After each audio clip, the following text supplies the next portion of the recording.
Salut tout le monde, ici Alisha, fondateur du mouvement Les Nouveaux Hommes, où l'on montre à tous les hommes comment améliorer leur apparence, leur vie professionnelle, leur éducation morale et leur vie sociale, dans le but d'atteindre leur plus grand potentiel et ainsi vivre la vie de leurs rêves. Si les citoyens pratiquaient entre eux l'amitié, ils n'auraient nullement besoin de la justice. Mais même en les supposant justes, ils auraient encore besoin de l'amitié. Et la justice, à son point de perfection, pourrait tenir de la nature de l'amitié. Comme le dit si bien Aristote dans cette citation, l'amitié est amour, l'amitié est bienveillance, et l'amitié nous est indispensable. Pour cause, même en étant comblé de tous les autres biens, nul ne voudrait vivre sans amis. D'ailleurs, certaines études en psychologie nous montrent très bien les effets catastrophiques sur la santé lorsque l'on considère cette privation. Mais le fait d'avoir de mauvais amis est tout aussi délétère pour notre bien-être. C'est pourquoi il est si important de savoir choisir correctement ses amis. Et bien évidemment, d'être un bon ami pour eux en retour, puisque aussi grandiose et indispensable que soit l'amitié, c'est avant tout un partage.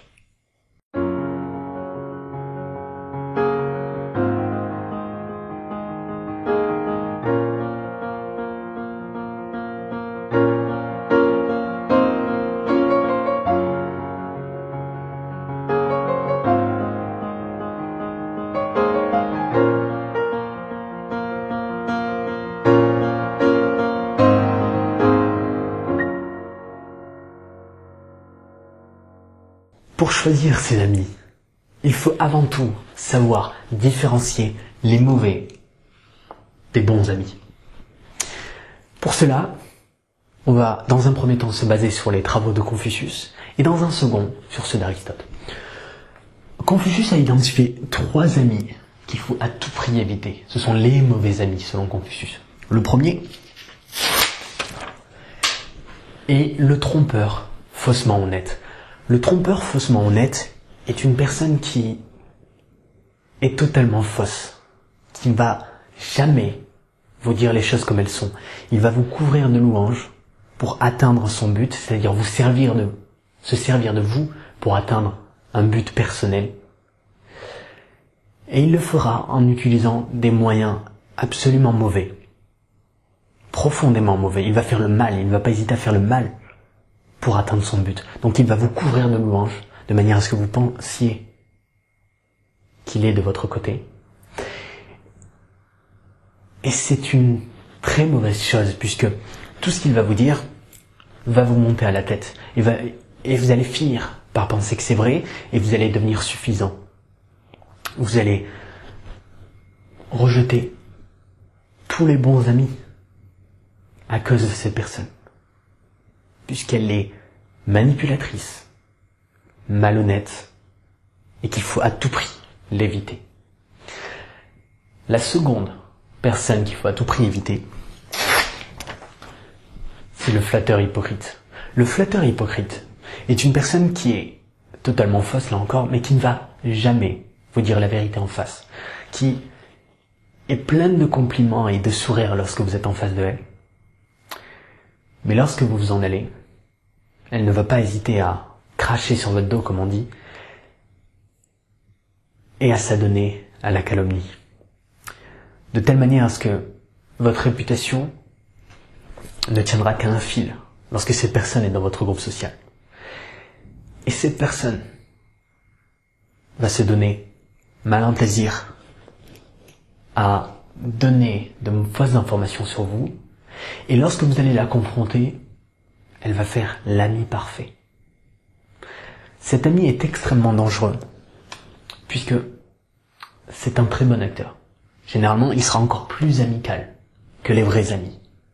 Et donc, il est difficile parfois de les identifier. Donc faites attention. Et le troisième mauvais ami, c'est le beau parleur. Le beau parleur semble tout savoir et tout comprendre, tout connaître. De telle sorte que même lorsque vous n'êtes pas convaincu par ce qu'elle dit, cette personne va vous baratiner de telle sorte que vous soyez obligé de la comprendre, de la croire plutôt. Mais en réalité, lorsque l'on creuse, on se rend compte que cette personne n'a ni réel savoir, ni réelle expérience. Et que, en dehors de sa faconde, elle n'a absolument rien à offrir.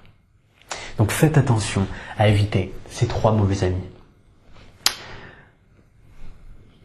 Si l'on considère les travaux d'Aristote, là on se rend compte que Aristote, dans la conclusion de l'un de ses raisonnements, a montré aussi une mauvaise amitié.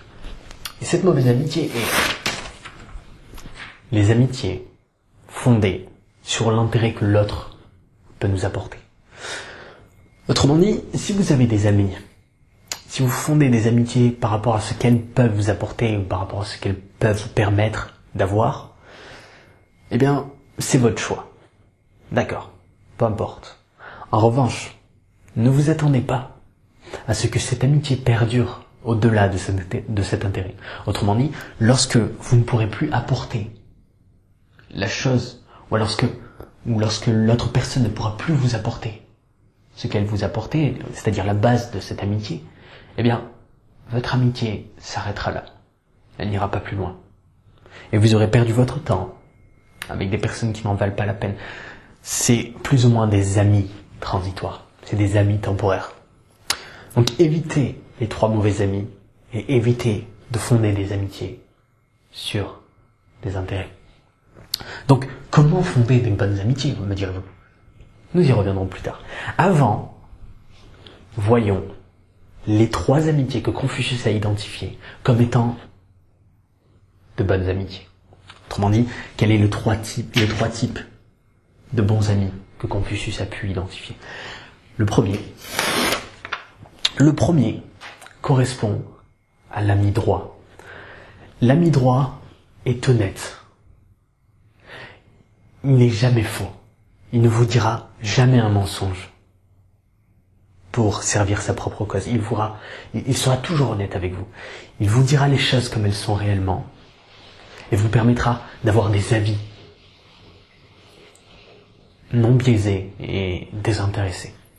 Or, inutile de dire à quel point ce genre d'ami est précieux dans un monde comme le nôtre.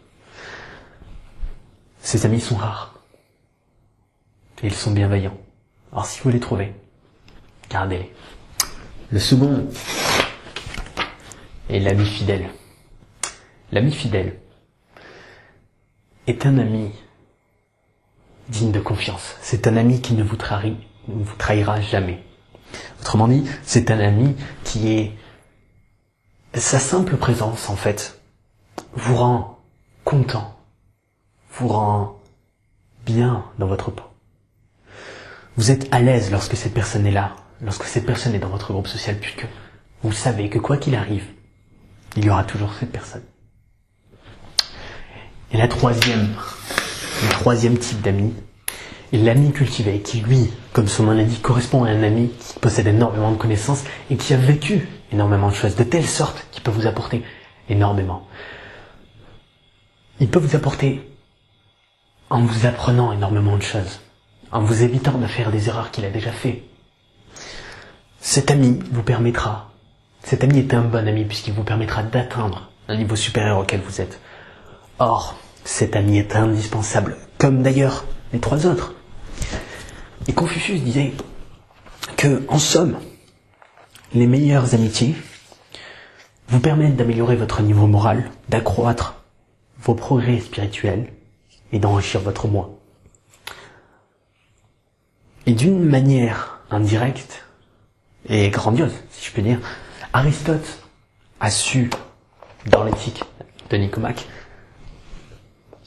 il a su résumer le travail de Confucius en un seul être: les êtres vertueux. L'amitié parfaite est celle des bons et de ceux qui se ressemblent par la vertu. C'est dans le même sens qu'ils se veulent mutuellement du bien, puisque c'est en tant qu'ils sont bons eux-mêmes. Or, leur bonté leur est essentielle. Mais vouloir le bien de ses amis pour leur propre personne, c'est atteindre le sommet de l'amitié.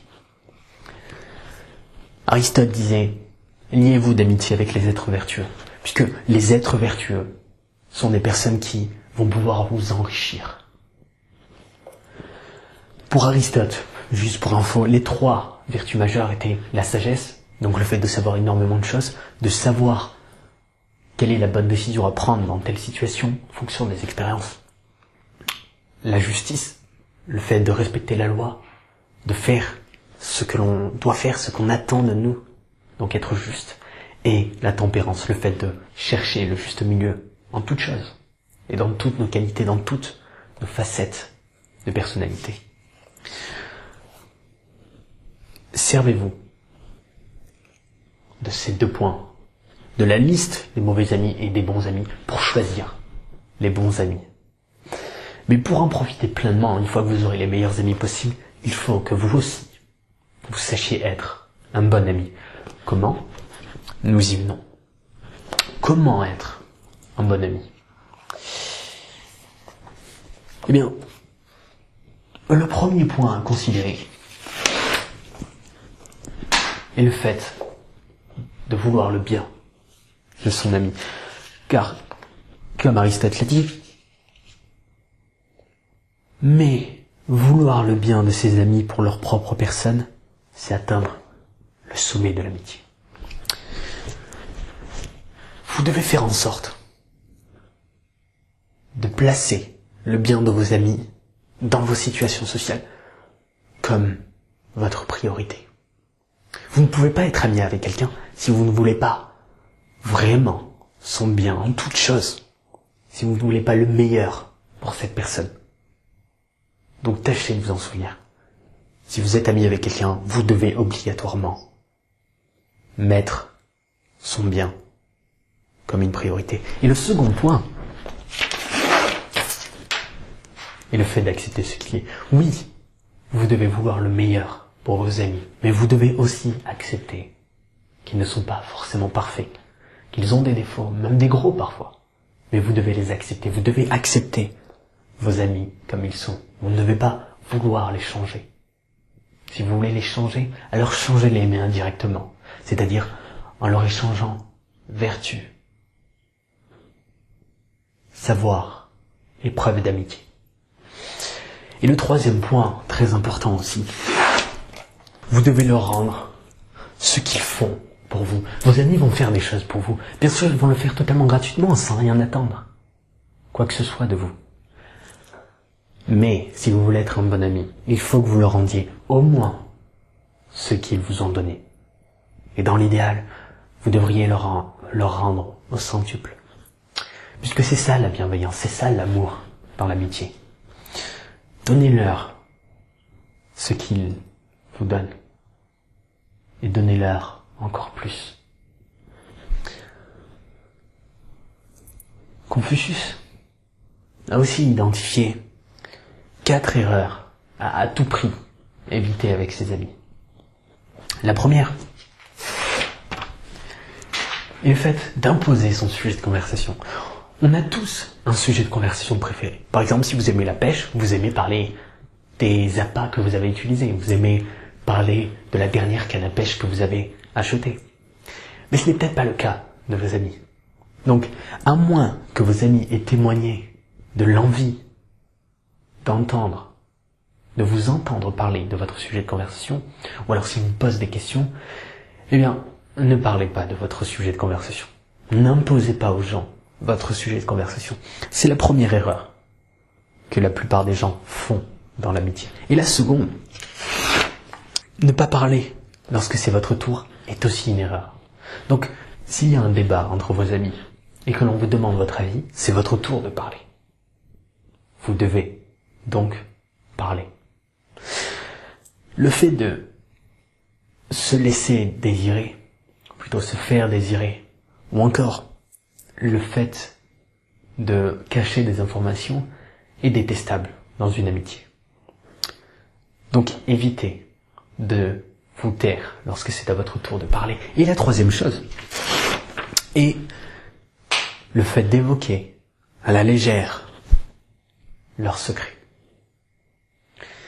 Vous savez, dans l'amitié, les gens vont vous confier certaines choses personnelles.